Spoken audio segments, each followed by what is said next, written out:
네, 우리 이제 야고보서 말씀을 이번 주부터 이제 이어서 살피려고 합니다. 1장 1에서 11절 내용을 보면 이 시험에 대해서 먼저 나와요. 시험에 대해서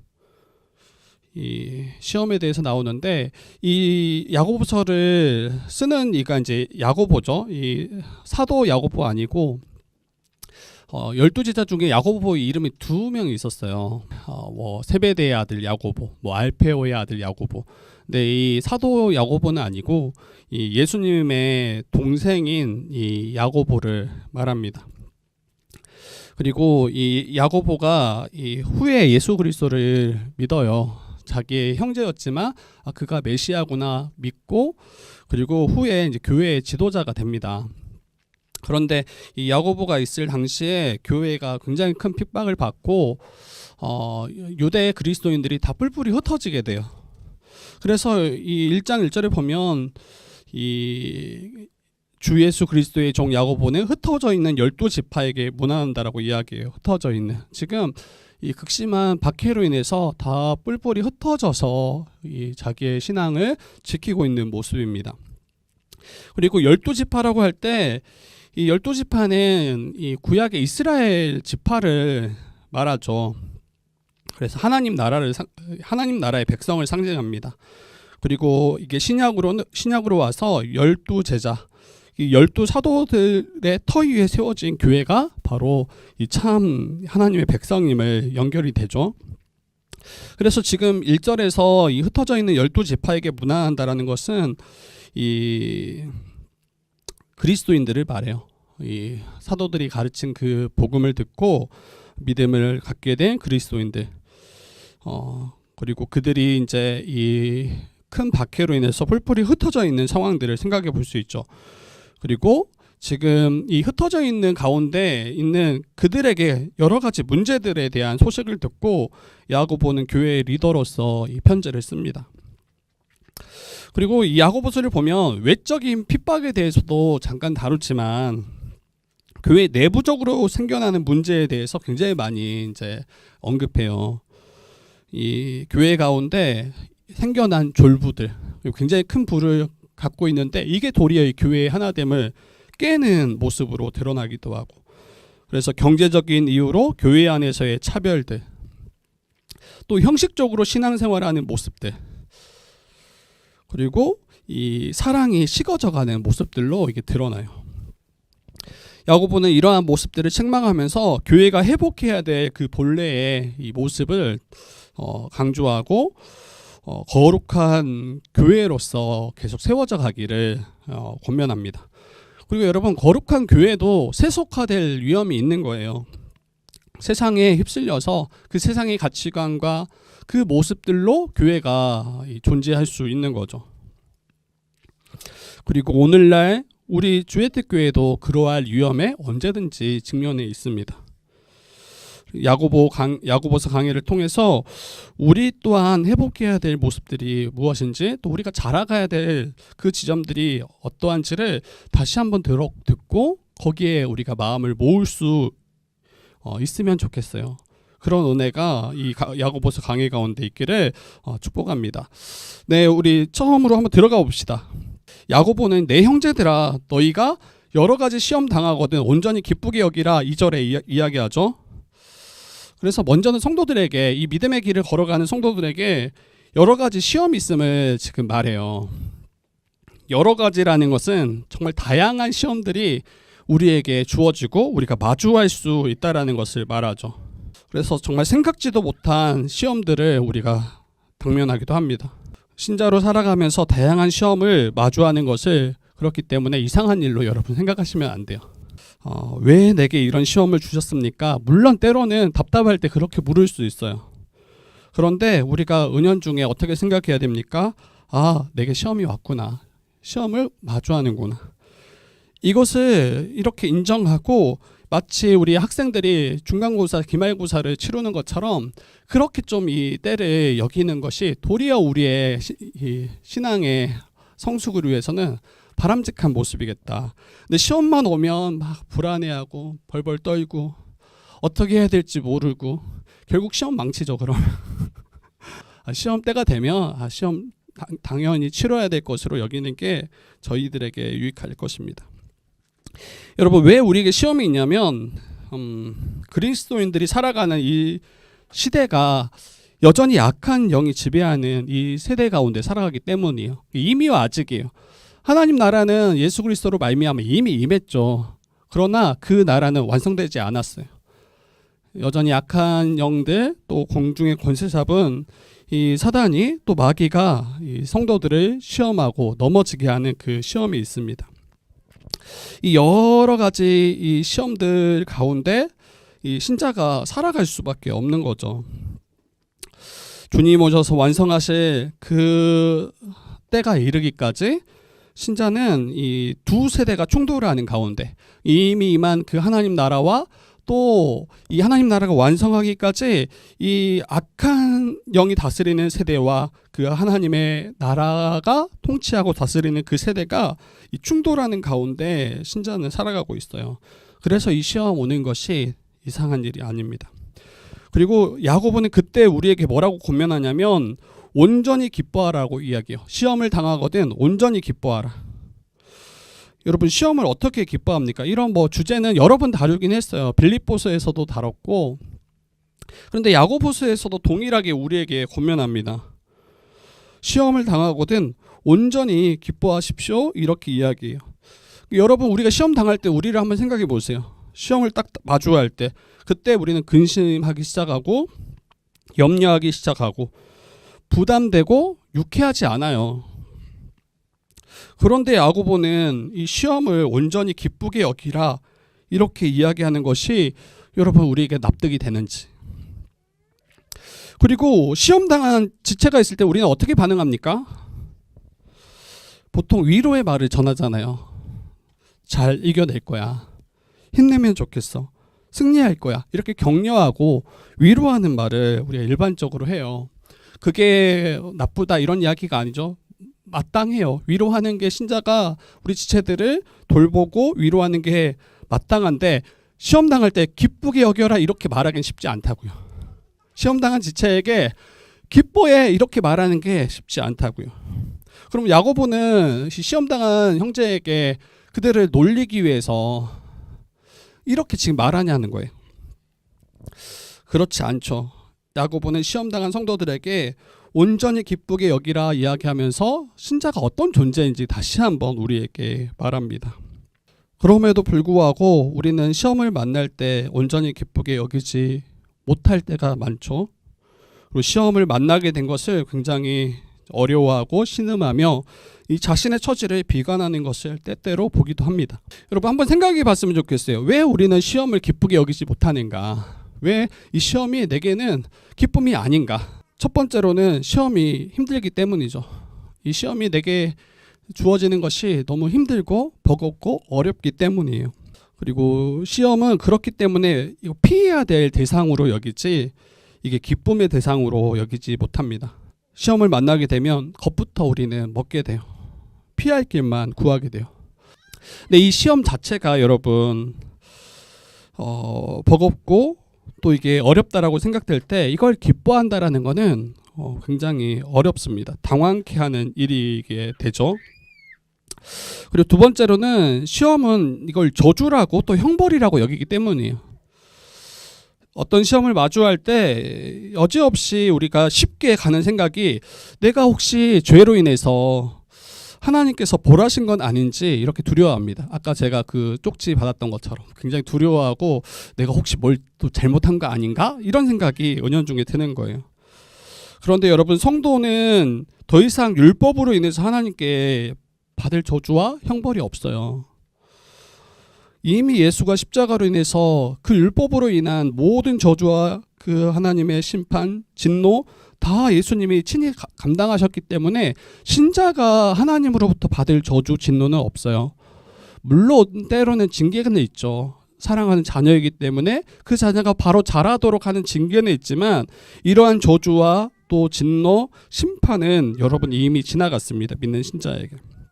세 번째로는 이 복의 개념이 잘못되었어요. 여러 번 제가 자주 이야기하지만 교회를 출석하고 예수를 믿는 것이 잘 되기 위해서 이 땅에서 잘 되고 이 땅에서 잘 살고 건강하고 아무 문제 없이 평탄하게 살기 위해서 교회를 출석하거나 예수를 믿는 분들이 있어요. 그것을 복으로 인식하게 된다면 일이 잘 풀리지 않을 때, 내 건강을 잃어버리게 될 때, 취업이 잘 되지 않을 때, 뭐 결혼이 어려울 때, 그리고 사역의 길이 막힐 때, 여러분 이 또한 복받지 못했다라고 생각하고 하나님이 나를 벌하시고 나를 버리신 것 아닌가 이렇게 인식하게 됩니다.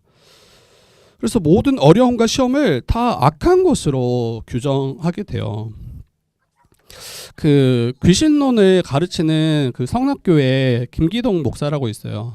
근데 거기에 교리를 보면 모든 우리가 당하는 어려움들을 다 귀신과 연결해서 해석해요. 감기가 걸려도 감기 귀신을 들렸다가 하고, 조금만 우리가 문제가 생겨서 어려움이 있으면 그게 이제 귀신이 틈타서 우리를 고통케 한다라고 여깁니다.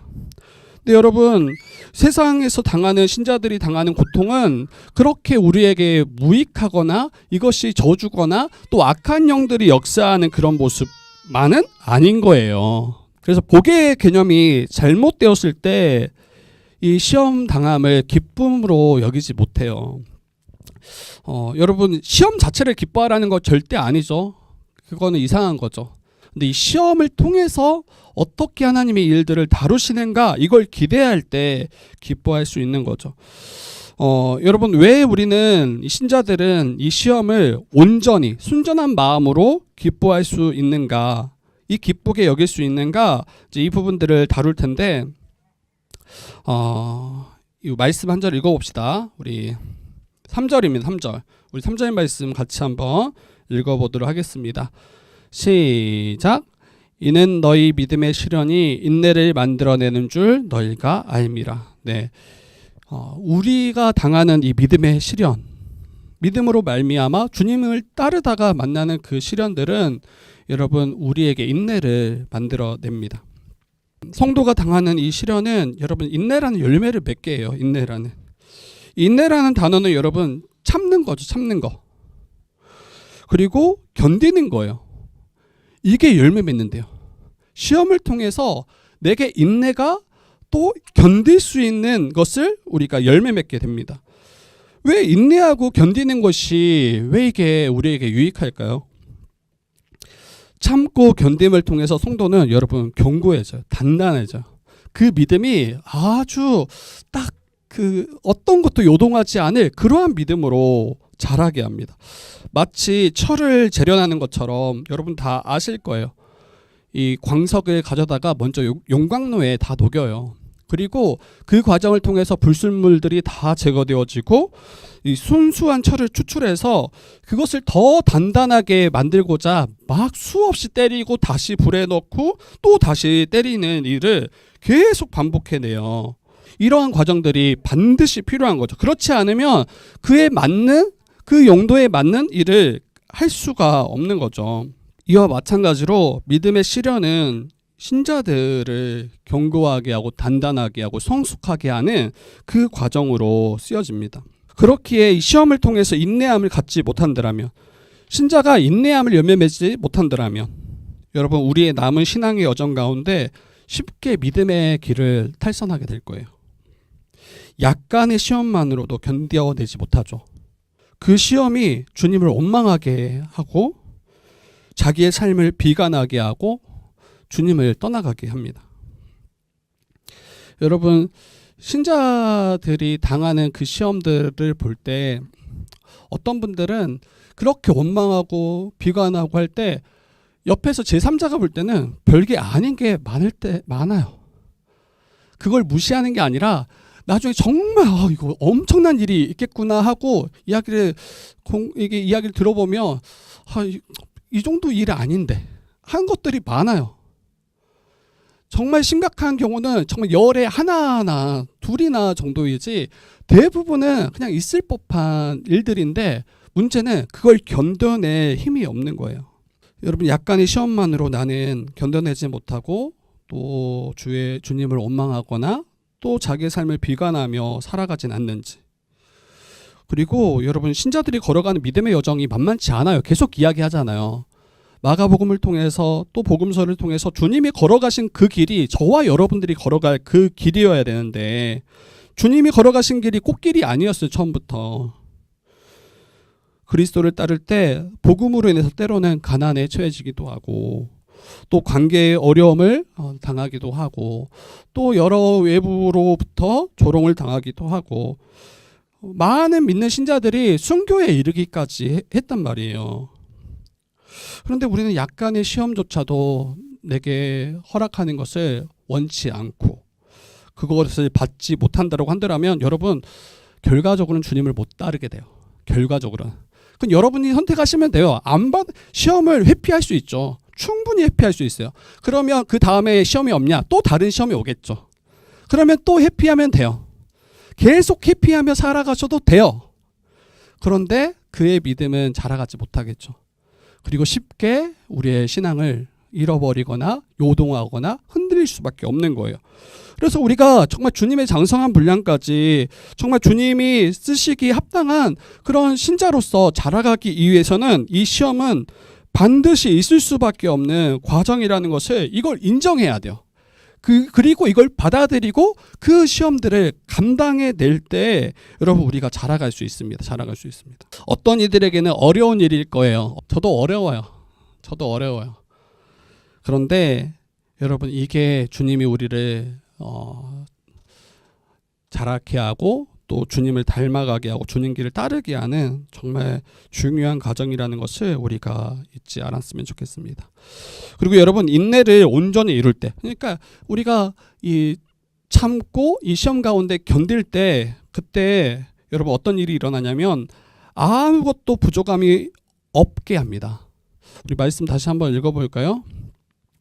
4절입니다. 4절 같이 읽어봅시다. 4절 시작. 인내를 온전히 이루라. 이는 너희로 온전하고 구비하여 조금도 부족함이 없게 하려 함이라. 네, 온전히 인내한 결과는 여러분 구비하여 조금도 부족함이 없게 우리를 빚어가신다는 거예요. 우리는 정말 부족함이 많은 존재잖아요. 지금도 물론 부족하죠. 그런데 이 믿음의 시련을 통해서 인내함을 통하여 이 과정들을 지나갔을 때 정말 더욱 견고하고 성숙하고 부족함이 없는 존재로 우리를 만들어 가신다는 거예요. 하나님께서 이스라엘 백성들을 애굽에서 구원하시고 건져내실 때 바로 가나안 땅이 아니었어요. 애굽에서 건져내실 때 그들에게 펼쳐졌던 그 길은 광야길이었어요. 광야길. 여러 가지 시험들이 시시때때로 그들을 찾아왔고 그것으로 인해서 때로는 불평하고 원망하기도 했어요. 근데 그때 하나님이 원하시는 것은 무엇이었습니까? 하나님이 누군지 너희들이 알아라 라는 거예요. 참된 복을 주시고 참된 안식을 주시는 그분이 누군지 정말 주를 온전히 의지하고 그 주 앞에 서도록 그 과정이 바로 광야 길이었어요. 이게 바로 우리에게 유익이 되기 때문에 허락하신 과정입니다. 여러분 시험이 어려워요. 힘들어요. 그런데 이 과정을 그냥 넘어가려고 하지 말아야 돼요. 이러한 과정 없이 너무 쉽게 무언가 얻으려는 거 그런 거 없어요. 그 다 사기예요, 사기. 빨리 시험 해결하고 빨리 성취하려는 거 그런 거 없어요. 저도 몇 번 시도해봤어요. 안 되더라고요. 그렇게 얻어지는 게 아니에요. 그렇게. 여러분 다 순서가 있어요. 다 시간이 필요하고 잘하는데 성숙해져 가는데 그 과정이 필요합니다. 우리 자녀들도 마찬가지잖아요. 우리 선이, 일에, 온유 자라가기까지 그 과정이 시간이 많이 필요한 과정이에요. 낳자마자 막 딱 예배의 자리에 앉아가지고 아멘하고 막 그런 거 없다고요. 근데 우리가 우리의 신앙의 관점에서도 우리가 정말 잘 이 시험을 통해 자라가고 있는지를 다시 점검했으면 좋겠고 올림픽에 참여한 선수들은 보면 경기를 위해서 얼마나 많은 시간들을 인내함으로 이 훈련들을 하나하나 감당하는지 전력을 다하죠. 훈련 때마다. 또 연예인들 보면 이 연습생들 이 데뷔하기 전에 그 과정들을 들어보면 몇 년에 걸쳐서 하루에도 수십 시간을 날마다 연습해요. 근데 기약이 없어요. 데뷔할지 안 할지. 근데 그러한 과정들이 없이 바로 이 스타가 되거나 이렇게 될 수 없다는 거예요. 그 시험이 없다면 우리는 온전함으로 나아갈 수 없습니다. 그리고 시험을 마주하게 될 때 기대했으면 좋겠어요. 이 시험이 나를 어떻게 변화시킬지, 이 시험이 나를 어떻게 성장시킬지, 이걸 기대한다면 여러분 기뻐할 수 있어요. 기뻐할 수 있어요. 하나님께서 우리가 만나게 될 시험을 통해서 인내를 배우게 하시고 견디게 하시고 단단하게 하시고 또 우리가 잘하도록 하시는 그 은혜가 이 시험 가운데 있습니다. 그렇기 때문에 시험을 피하기만을 구하지 마시고 시험 당함을 불평하고 원망하는 것에 그치지 마시고 주님이 저와 여러분들을 사랑하시는 일이구나라고 이것을 받으실 수 있으면 좋겠어요. 이 은혜의 과정들을 통해서 나를 빚어가시는구나, 아름답게. 그리고 시험을 마주할 때 그 시험을 피하기를 강구하기보다는 그 시험을 감당할 수 있는 믿음을 구하실 수 있으면 좋겠어요. 또 주님의 인도하심에 순종할 수 있도록 그 마음을 구하셨으면 좋겠어요. 그리고 시험을 통해서 얻게 된 인내가 저와 여러분들을 빚어갈 거고 우리 주의 뜻 교회를 빚어가시는 과정이에요. 우리가 이제 3년 8개월, 이제 9개월 저희가 지나왔잖아요. 어찌 보면 우리 교회가 지나가야 될 그 여정들은 굉장히 많이 남았어요. 근데 그 시험 하나하나, 작은 시험 하나하나를 견디지 못하고 감당치 못하면 여러분 그 다음 어떻게 우리가 주의 뜻 교회를 그 복음 위에 견고히 세워갈 수 있겠어요? 저도 마찬가지예요. 때로는 어떤 시험들 또 고민들이 찾아오면 교회로서 그런 것들이 찾아오면 굉장히 스트레스 받아요. 제가 힘들더라고요. 굳이 이렇게 해야 되나? 뭐 이런 생각들이 들어요. 근데 다시 오늘 말씀을 통해서 돌아볼 때 이게 우리 교회에게 또 목회자인 제게 너무 필요한 과정이다라는 것을 다시 고백하게 됩니다. 그러면 우리 한번 이 시험 가운데 있는 이들에게 이제 무엇이 필요할지 한번 봅시다. 우리 5절 말씀 한번 같이 읽어봅시다. 5절 말씀 같이 읽어보겠습니다. 시작. 너희 중에 누구든지 지혜가 부족하거든 모든 사람에게 호의 주시고 꾸짖지 아니하시는 하나님께 구하라. 그리하면 주시리라. 야고보는 우리에게 지혜를 구하라고 권면해요. 근데 이 지혜는 뜬금없이 나온 게 아니라 앞에 이 시험이라는 맥락 가운데 주어졌다라는 것을 여러분들 잘 연결해야 되겠죠. 그래서 이 지혜는 앞에 시험과 연관되어 있습니다. 지혜를 통해서 우리가 마주한 시험과 이 믿음의 시련들을 견디게 하고 또 이겨내게 하는 능력이 이 지혜에 있기 때문이에요. 그래서 시험 당할 때 여러분은 저와 여러분들 구해야 될 것은 지혜예요. 하나님 우리에게 지혜를 주십시오.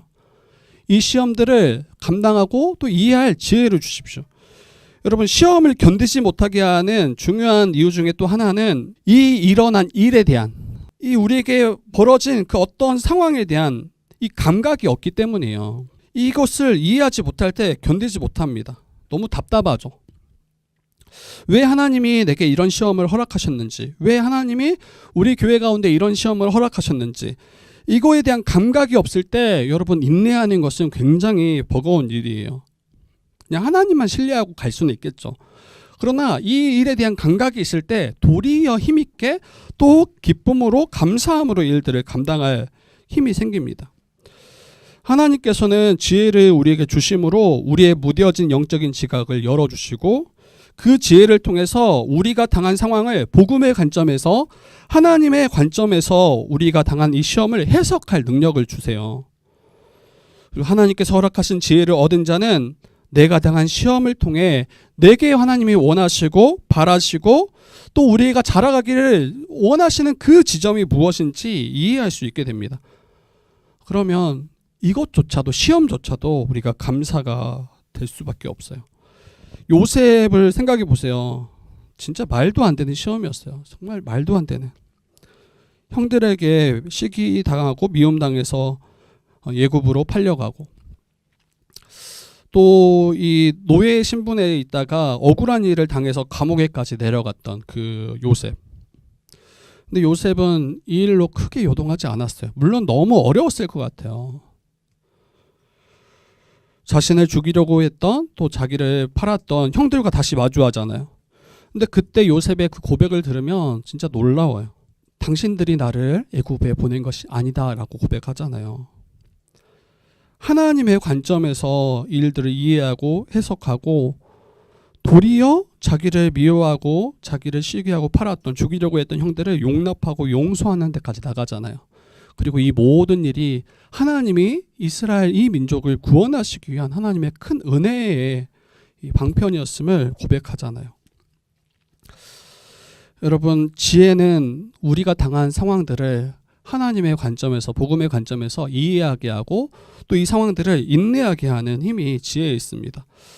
앞에서도 잠깐 이야기했지만 최근에 우리 예배 초소를 구하는 그 일, 계약 직전에 취소되었던 일, 굉장히 당황스러운 일이에요. 그리고 만약에 이렇게 준비하다가 일들이 막 흐트러질 때 교회적으로 분위기가 굉장히 다운되거나 이게 교회로서 시험이 되기도 할 수 있었겠다라는 생각이 들어요.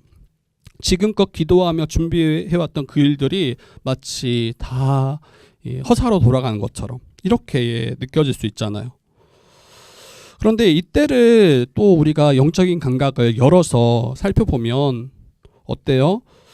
하나님, 이 일을 통해서 우리가 깨닫기 원하시는 것이 무엇인지, 이 일을 통해서 우리 교회가 나아가야 될 그 방향이 무엇인지, 이 일을 통해서 우리가 자라가야 되는 지점이 무엇인지를 묻게 되고 그 앞에 더 바로 설 수 있게끔 하는 그 은혜의 방편이 되기도 하는 거예요. 그냥 우리는 원하는 건 다 그냥 그때 순조롭게 순탄하게 모든 일들이 열리기를 혹시 기대한다면 그게 우리에게 독이라는 거예요. 독이야.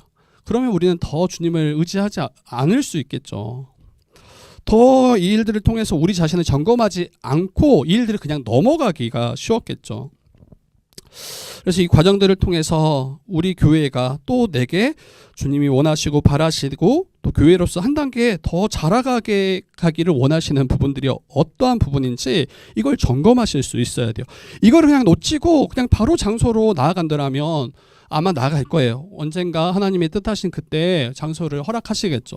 근데 이때가 있었기 때문에 더 우리가 하나님 앞에 겸비하고 또 하나님의 은혜를 구하게 되는 그 때가 되는 것 같습니다. 또 여러분, 하나님이 허락하신 지혜를 얻은 자가 이 시험들을 이길 그 능력을 갖게 돼요. 여러분, 어떤 시험들은 굉장히 복잡해요. 어떤 시험들은 정말 이걸 어떻게 풀어야 되나, 이걸 도무지 감당하기 어렵다라고 느끼는 그런 시험들이 있어요.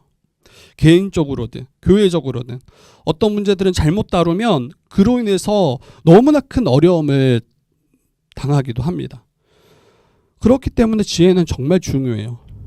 지혜가 없을 때 그 쉬웠던 일들도 어떤 이들은 이 쉬운 문제를 더 꼬이게 하고 작은 일을 크게 만드는 그러한 분들도 있어요. 근데 어떤 분들은 지혜가 있는 분들은 정말 이걸 어떻게 도무지 푸나 할 법한 그 일들을 정말 잘 그리고 유익하게 일들을 해결하는 것을 보기도 합니다. 여러분, 지혜가 그런 힘이 있는 거예요. 지혜가. 그렇기에 시험 당할 때 여러분, 우리는 주님께 지혜를 구하셔야 됩니다. 주님, 내게 지혜를 허락해 주시고 내게 이 상황과 이 문제, 이 시험들을 이길 만한 지혜를 더하여 주십시오. 여러분, 시험 때마다 지혜를 구하세요. 시험 때마다. 도무지 감당하기 어렵다라고 여기는 또 복잡한 그 시험 앞에서 지혜를 구하세요. 우리의 지혜와 경험을 의지하기보다 하나님의 지혜를 구하고 그 지혜를 의지해서 여러분, 우리에게 허락하신 시험을 감당했으면 좋겠어요. 그래서 기도해야 되는 거죠. 그리고 하나님은 어떤 분이시냐면 그렇게 지혜를 구하는 자에게 꾸짖지 않는 분이래요. 왜 내게 지혜를 구하니? 왜 나를 귀찮게 하니? 이렇게 꾸짖거나 이렇게 귀찮게 여기는 분이 아니라 지혜를 구하는 자마다 후히 주시고 꾸짖지 않는 분이세요. 얼마나 여러분 감사해요. 정말 우리를 위해서 가장 정말 분명하고 또 가장 탁월한 지혜를 우리에게 허락하시고 내어주시고 우리에게 알려주시는 분이 우리 하나님인데 여러분, 지혜가 없어서 문제가 어려워지는 거예요. 지혜가 없어서 더 어려움으로 나가는 거예요. 지혜만 있더라면 그 하나님의 지혜만 있더라면 우리에게 주어진 어떤 문제라도 우리는 감당할 수 있어요. 그리고 그 일을 통해서 더 자라가게 될 거예요. 그래서 여러분, 다른 것보다, 다른 어떤 인간적인 방법보다 하나님 우리를 지혜 가운데 가르쳐 주시고 우리가 나아가야 될 그 방향들을 바로 깨달을 수 있도록 하나님 도와주십시오라고 기도하셨으면 좋겠어요. 그리고 지혜를 허락하시는 방식은 여러분 성령께서 우리를 깨닫게 하셔야 돼요. 성령께서 우리 가운데 생각나게 하시고 또 깨닫게 하시고 이 일들을 연결할 수 있는 그 힘이 우리에게 있어야 돼요. 그리고 우리 지혜를 깨닫게 하는 방법은 여러분 말씀 가운데 우리를 깨닫게 하세요. 여러분 성경 66권은 하나님의 지혜의 정말 보고예요. 우리가 생각지도 못한 그 수많은 문제들을 다 이 성경 가운데 담아내고 우리가 마주했던 그 일보다 더 복잡한 문제들을 지혜 가운데 해결하셨던 지혜가 이 하나님의 지혜가 이 성경 가운데 기록되었잖아요. 그러면 우리는 성경을 통해 지혜를 얻을 수 있는 거죠. 저도 목회하면서 만나게 되는 여러 가지 어려움들을 진짜 성경 한 권 한 권, 한 장 한 장 연구하면서 그때 얻었던 지혜가 대부분이에요. 대부분. 어떻게 이 일들을 마주했을 때 내가 반응하고 일들을 감당해야 할 때 거의 성경이 말하는 원리로 일들을 하나하나 다루며 왔던 것 같아요. 마찬가지예요. 저와 여러분들도 다른 이전의 나의 방식과 나의 지혜와 나의 생각보다 나의 경험보다 하나님이 내게 허락하신 그 지혜를 말씀 가운데 계속 구하시고 말씀 가운데 그것들을 깨닫고 살아가셨으면 좋겠어요. 또 한 가지는 여러분 정말 주 안에 한 몸 된 지체들을 통해서 이 지혜를 얻게 하세요. 그들도 말씀의 사람이잖아요. 그들도 성령의 사람이잖아요. 우리 때로 우리의 어려움들을 다른 지체들과 나눌 때 내가 생각지도 못했던 그 이 지혜를 우리 지체들을 통해서 얻게 하시는 것들도 굉장히 커요. 그래서 우리가 지역 모임 통해서나 또 우리가 삶의 교제를 통해서 우리의 어려움들을 때로 나눌 때 그때 사랑하는 지체들의 그 조언과 때로는 권면이 여러분 주님의 때로는 음성일 수 있고 주의 뜻일 수 있는 거예요. 그래서 여러분 지혜를 구하세요. 지혜를 구하시고 말씀 가운데 깨닫게 하시고 또한 기도 가운데 우리 가운데 말씀하여 주시고 또한 사랑하는 지체들을 통해서 내게 말씀하여 달라고 그걸 통해서 우리가 당면한 그 어려움들을 이길 수 있도록 도와달라고 그렇게 기도하시며 나아갔으면 좋겠어요. 그리고 지혜를 구하는 자들의 어떤 태도는 여러분 이 말씀 한 절 더 봅시다.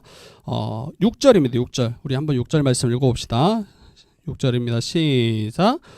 오직 믿음으로 구하고 조금도 의심하지 말라. 의심하는 자는 마치 바람에 밀려 요동하는 바다 물결 같으니. 여러분 이 지혜를 구하는 이 간구하는 자들의 마땅한 태도는 오직 믿음으로 구하래요. 오직 믿음으로 구하고 조금도 의심치 말라라고 이야기해요. 여러분 앞에서 하나님은 어떤 분이시냐 이야기했냐면 지혜를 구하는 자들에게 후히 주시고 꾸짖지 않는 분이다라고 이렇게 말했잖아요. 이걸 믿어야 돼요. 하나님은 지혜를 간구하는 자에게 후히 주시고 꾸짖지 않는 분이다. 우리가 생각했던 그것보다 훨씬 큰 지혜 가운데 우리를 돌보시고 살피시는 분이시다. 그리고 반드시 우리 가운데 알려주시고 우리를 이끄시는 분이시다. 이거를 믿으셔야 돼요. 그런데 우리가 당하는 그 시험 가운데 하나님이 어떤 분인지 알지 못한다라면 하나님의 그 어떤 분이신지 확신치 못한다라면 결국에는 의심하게 되어 있어요. 그리고 다른 것들도 구하게 되어 있죠. 온전히 의지하지 않고 두 마음을 품는 것과 같아요. 8절에 두 마음을 품어 모든 일에 정함이 없는 자로다. 이 두 마음은 하나님을 구하기도 하지만 또 다른 것을 찾는 거예요. 또 다른 것을 구하는 거예요. 근데 그 결과가 뭐냐면 정함이 없대요. 이 정함이 없다라는 건 안전치 않다라는 거예요. 늘 불안하고 정말 확실한 게 없는 거예요. 요동하는 모습을 말합니다. 온전히 믿음으로 구하지 않는 자는 또 필요에 따라 구하기도 하고 또 세상 앞에 구하기도 하는 그런 모습은 여러분 무엇이든지 주께 얻기를 생각지 말라라고 7절에 이야기합니다. 어떻게 해야 됩니까? 그러면 믿음으로 오직 믿음으로 구하세요. 그리고 하나님이 후히 주시고 꾸짖지 않는 분이심을 의심치 말고 믿음으로 구하며 나아갔으면 좋겠습니다. 그러면 어떻게 하시냐면 하나님은 반드시 지혜로 우리를 가르치시고 알게 하시고 또 이 지혜 가운데 이 우리에게 당면한 문제들을 풀어가게 하시는 분이심을 우리가 믿으셔야 돼요. 우리 마지막 9, 10, 11절 여기 다루고 오늘 말씀 마칠 텐데요. 우리 9절에서 11절 보면 낮은 형제와 높은 부한 자, 낮은 형제와 부한 자에 대한 이야기예요. 이 낮은 형제는 가난한 자를 말하는 것 같아요. 왜냐하면 10절에 부한 자와 대조를 이루기 때문에. 그런데 이 앞에 시험의 맥락에서 왜 지금 낮은 자와 부한 자를 언급하는가 생각해 보면 어때요? 우리가 가장 많이 마주하고 어려움을 당하는 이 시험은 여러분 돈에 대한 문제예요. 돈에 대한 문제. 낮은 자, 가난한 자, 또 부한 자, 이들이 가장 시험 앞에 선 그 문제가 바로 돈이에요. 돈. 가난한 자는 가난함으로 시험이 돼요. 부한 자는 자기의 부함으로 인해서 시험이 돼요. 돈이 없어도 시험이고 돈이 많아도 시험이에요. 이 가난한 자에게, 이 낮은 형제에게 뭐라고 성경은 말하냐면, 야고보는 이야기하냐면 낮은 형제는 자기의 높음을 자랑하라 라고 이야기해요. 가난한 자가 뭘 자랑하겠어요? 자랑할 게 없죠. 실제로는. 세상의 기준은 어떠합니까? 돈 없고 능력 없고 무능력한 자를 실패한 자로 낙인 찍잖아요. 자랑할 게 결코 없다라고 이야기하잖아요. 가진 자들은 더 가지지 못한 자들을 차별하고 또 무시하면서 이 가난한 자들이 실족하죠. 그래서 가난이 그들에게는 시험거리가 돼요. 가난한 자들에게 이 가난이 시험거리가 돼요. 그런데 지금 이 말씀이 교회 안에서도 이러한 일들이 일어나고 있다는 거예요. 교회 안에서조차도 상대적으로 가지지 못한 것 때문에 시험이 되는 거예요. 다른 이들을 보니까 더 잘 나가고 더 많은 것을 가졌는데 나를 보니까 전혀 그렇지 못하는 거예요. 여러분, 낮은 형제는, 가난한 자는 무엇을 자랑할 수 있습니까? 자기의 높음을 자랑하래요. 자기의 높음. 이 높음은 어떤 거냐면 예수 십자가로 말미암아, 예수 그리스도의 십자가로 말미암아 하나님 나라의 모든 복을 누리게 된 그분의 자녀된 신분에 의해서 자랑할 수 있는 거예요. 예수 그리스도가 하늘 보좌 우편에 앉아 계시잖아요. 근데 예수를 믿음으로 우리가 그와 연합되었잖아요. 우리의 신분과 우리의 지위는 여러분 하늘 보좌 우편 그 자리가 지금 우리의 자리라고 이야기하는 거예요. 그래서 우리가 하나님의 자녀됨을, 영광스러운 그런 존재가 되었음을 자랑하고 드러낼 수 있어야 됩니다. 성도는 모든 신령한 복을 받은 자이고 또 부자들이 누리지 못하는, 부자들의 그 물질과 비교할 수 없는 영원한 천국의 그 복이 우리 가운데 허락되어졌음을 기뻐하고 자랑할 수 있는 거예요. 이 세상의 가치관으로 우리의 삶을 보면 낙심하고 우리는 시험에 걸려 넘어질 수밖에 없어요. 상대적으로 너무 빈곤하고 상대적으로 아무것도 가진 것 없는 것처럼 보이잖아요. 그러면 낙심되죠. 그러나 신자는 자신이 주 안에서 높음을 알고 영광스럽게 여기며 자랑하고 감사하고 기뻐할 수 있는 존재임을 여러분 믿으셔야 돼요. 이걸 안 믿으면 이제 계속 그렇게 자기를 여기겠죠. 그리고 가지지 못한 것으로 인해서 계속 불평하겠죠. 원망하겠죠. 그러지 않을까요? 또 이렇게 생각하시는 분이 있을 수 있어요. 저는 갖고 싶습니다.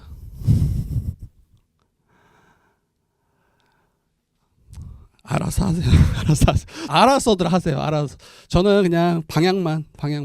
여러분들이 믿고 이걸 따라올 거냐는 여러분들이 정말 믿음을 구해야죠. 정말 복음의 관점에서 또 예수 안에 있는 그 연합의 관점에서 우리 자신을 바라보고 이해할 수 있더라면 진짜 감사할 수 있어요. 진짜 기뻐할 수 있어요. 그리고 부한 자에게 이렇게 권면합니다. 부한 자는 자기의 낮아짐을 자랑할지니, 이렇게 이야기해요. 부한 자는 자랑할 게 있는데 너의 낮아짐을 자랑해, 이렇게 이야기하는 거예요. 여러분, 부한 자는 자랑할 게 정말 많아요. 그렇지 않나요? 부함으로 인해서 얼마나 많은 것들을 얻을 거 아니에요. 사람들이 부러워할 만한 것들 마음만 먹으면 얻을 거 아니에요. 그래서 자랑할 게 너무 많아요. 자랑할 게 너무 많아요. 최근에 이제 어떤 SNS에서 자기 자녀의 컴퓨터를 사준 거가 올라왔더라고요. 근데 컴퓨터 가격이 후덜덜해요. 정말 700만 원. 근데 이게 은연중에 이제 자랑하고 싶은 거예요. 자랑하고 싶은 거예요. 여러분, 이처럼 정말 자랑할 게 부한자들은 많아요. 뭐 어떤 분들은 막 차 올라오더라고요. 근데 차 보면 막 3억 얼마 막 이런 거. 우리가 상상할 수 없는 그러한 금액대의 막 자동차들을 막 이게 올라와요. 그런데 여러분, 부한자들에게 성경은 뭐라고 이야기합니까? 그거 자랑하지 말고 너의 낮아짐을 자랑하라 라고 이야기해요. 부자들은 마음만 먹으면 자기들이 원하는 거 다 얻을 수 있어요. 마치 자기가 왕이 된 것처럼 자기가 원하는 대로 행할 수 있어요. 다른 많은 사람들에게 높임받을 수도 있어요. 그리고 마치 자신이 하나님의 자리에 앉은 것처럼 흉내낼 수도 있어요. 돈만 있으면 불가능한 게 없는 것처럼 보여요. 그래서 부한자들은 실제로 가난한 자들이 일반적으로 겪게 되는 시험들 거의 안 만납니다. 돈이면 다 해결되니까. 여러분, 누가 집 문제 때문에 고민합니까? 부한자들은 그냥 가서 쇼핑하면 돼요. 중국 부자들 여러분 한국으로 쇼핑하러 오는데 부동산 쇼핑하러 온대요. 와서 막 몇십억짜리 계약하고 가고. 얼마나 정말 통 큰 그런 쇼핑이에요. 저는 이제 알리 막 1,000원, 2,000원짜리 이걸 통해서 이제 똑같아요. 모습이 다르지 않아요.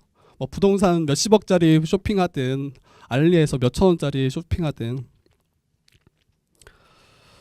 부한자들은 가난한 자들이 일반적으로 겪게 되는 그 시험들을 안 만납니다. 네, 그래서 더 이상 하나님을 찾지 않아요. 더 이상 하나님의 은혜를 구하지 않아요. 지혜를 구하지 않아요. 지혜를 구할 일이 뭐 있습니까? 돈이면 다 되는데. 그때 부한자들은 겸손하게 자기의 낮아짐을 자랑해야 돼요. 결국에는 낮아지거든요. 결국에는 모든 것을 다 손에 놔야 되잖아요. 마지막 때. 하나님 앞에 정말 아무것도 아님을 자기가 발견하게 될 거예요. 자기가 소유했던 그 엄청난 부, 이거 다 하나님 앞에 정말 썩어지고 다 이 말씀처럼 보니까 풀의 꽃과 같이 지나갈 것이다. 해가 돋고 뜨거운 바람이 불어 풀을 말리면 꽃이 떨어져서 그 모양의 아름다움이 하나도 남지 않을 거다. 근데 그 부한자도 그 행하는 일이 이와 같이 쇠잔하리라. 이렇게 이야기하잖아요. 그래서 부한자들이 자랑할 것은 자기들의 부가 아니에요. 결국에 하나님 앞에 우리가 낮고 낮은 존재임을, 자신이 겸손한 존재임을 이걸 고백하고 자랑하는 게 이게 지혜로운 거예요. 그리고 자기에게 허락하신 그 부를 주님의 뜻에 합당하게 청지기로서 이 땅을 살아가는 게 이게 정말 지혜로운 거예요. 여러분, 부가 주는 힘과 능력, 기쁨은 안전치 않아요. 금방 사라질 거예요. 오직 믿음만이 하나님 앞에 우리가 설 수 있는 유일한 통로고, 그러할 때 부한자는, 이건 교회 안에 있는 부한자를 말하는 거예요. 그럴 때 부한자는 자기가 가진 부로 인해서 교만해지지 않고 하나님이 허락하신 그 부를 하나님의 뜻에 합당하게 사용할 수 있겠죠. 저는 지금 현재 부하냐 부하지 않냐를 말하고 싶지 않아요. 문제는 우리의 마음이에요. 가난하지만 부한 자의 마음으로 살아갈 수 있고, 부한 자지만 가난한 자와 같이 살아갈 수 있는 거예요.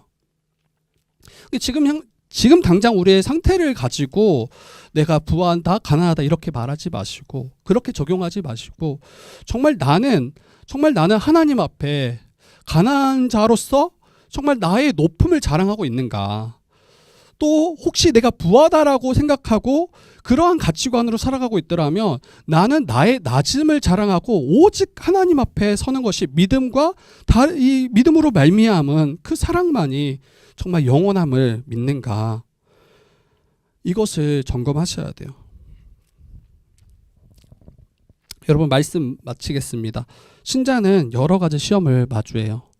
이 시험이 저와 여러분들을 인내하게 할 것이고, 또 이 인내를 통해서 전혀 부족함이 없는 존재로 우리를 만들어 갈 거예요. 그리고 이 시험이 여러분 결국에는 이 시험을 통해서 정말 그 하나님의 그 지혜를 좀 구했으면 좋겠어요. 하나님의 지혜를 구하고 이 지혜를 힘입어서 우리에게 당면한 그 시험을 하나님의 관점에서 복음의 관점에서 이해할 뿐 아니라 또 이것을 이겨낼 지혜를 힘과 지혜를 여러분 구했으면 좋겠어요. 그리고 가장 우리가 가장 먼저 또 쉽게 마주할 그 시험은 여러분 돈이에요. 돈. 물질이에요. 여기에 있어서 지혜롭게 살아가셨으면 좋겠어요. 가난한 자는 정말 자기의 높음을 자랑할 수 있고 또 부한 자는 자기의 낮아짐을 자랑하고 그 주 앞에 겸손하게 설 수 있는 저와 여러분들 되기를 그렇게 부탁드립니다.